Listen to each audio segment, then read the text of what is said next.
एक समय की बात है। एक बार गौतम बुद्ध अपने शिष्यों के साथ सभा कर रहे थे। तभी एक लड़का दौड़ते हुए उनके पास आता है और बोलना है, महात्मा, मैं बहुत परेशान हूं, कृपया मेरी समस्या का कोई हाल बताइए। ऐसे ही चला रहा तो मैं अपना मानसिक संतुलन को बैठूंगा। बुद्ध बोले, अरे ऐसी क्या बात है, तुम क्यों परेशान हो? अपनी परेशानी बताओ। वो लड़का कहता है कि मेरे माँ में ना चाहते हुए भी बार बार अनावश्यक चिंताएं घर लेती है और मैं हर बार गहरी चिंता में को जाता हूं और उसके बड़े में बहुत बार सोने ग जाता हूं। मैं जानता हूं कि वो चीज जरूरी नहीं है, लेकिन फिर भी उनका ख्याल बार बार मेरे माँ में ए जाता है। कृपा करके मुझे बताएं, मेरे माँ में आए और मैं उनके बड़े में ज्यादा ना सोचो। मुस्कुराए और बोले, इतनी सी बात है, तुम इतनी परेशान हो गए। एक बार एक भिखारी एक सेठ के घर पहुंच और सेठ से कुछ मुड़े मांगने लगा कि भिक्षा में मुझे कुछ दान करो। सेठ आया और अपने जब में हाथ डेल, लेकिन उसके जब से कुछ भी नहीं निकाला। उसने दोनों ओर जब में हाथ डालिए, फिर भी उसकी दोनों जीजी से कुछ भी नहीं निकाला। फिर निरसा होके घर में चला गया। घर में यादव से कुछ दिखाई नहीं दिया। तत्पश्चात उसने अपनी पत्नी को आवाज लगे, अरे सुनती हो, देखो भिखारी आया है, कुछ हो तो इसे दे दो या खाना मिला दो। लेकिन कोई भी आवाज नहीं आई। अंदर जाकर देखा तो उसकी पत्नी घर पे थी। ने उसको कुछ समझ में नहीं आया उसने क्या किया।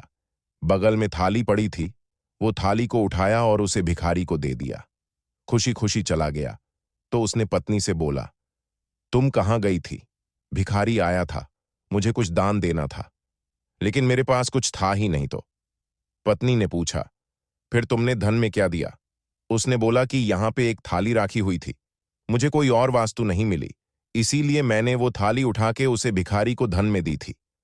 पत्नी चिल्लाने लगी, अरे तुम्हारा दिमाग खराब हो गया है क्या? तुम पागल हो गए हो? वो थाली नहीं है, वो चांदी की थाली थी, वह बहुत ही कीमती थी।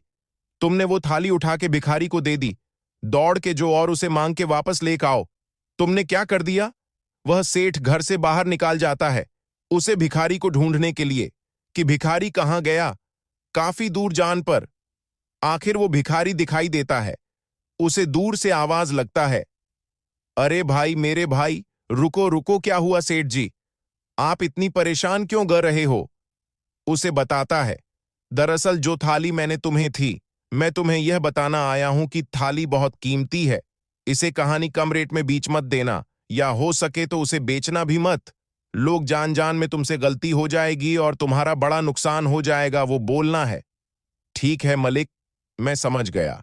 ये सब बातें एक इंसान देख रहा था और बोलना है, सेठ जी, आपको पता थी कि वो थाली चांदी की है। ये बात जान के बावजूद भी आपने सिद्धांत में दी थी, उसे वापस लेके घर क्यों नहीं गए? फिर सेठ जी मुस्कुराने लगे और बोले, दरअसल मैंने वो थाली उसे दान कर चुका था और दान कर दिया।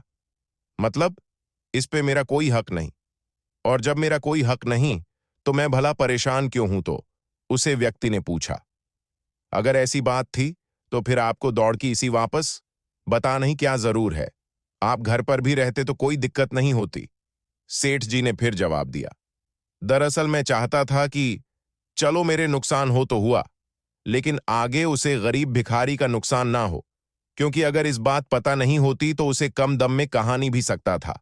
इसीलिए मेरा नुकसान हुआ तो चलो ठीक है, लेकिन उसका नुकसान हो जाए फिर उसके साथ बड़ा होगा मनीषी। बात है, परेशान राहत है।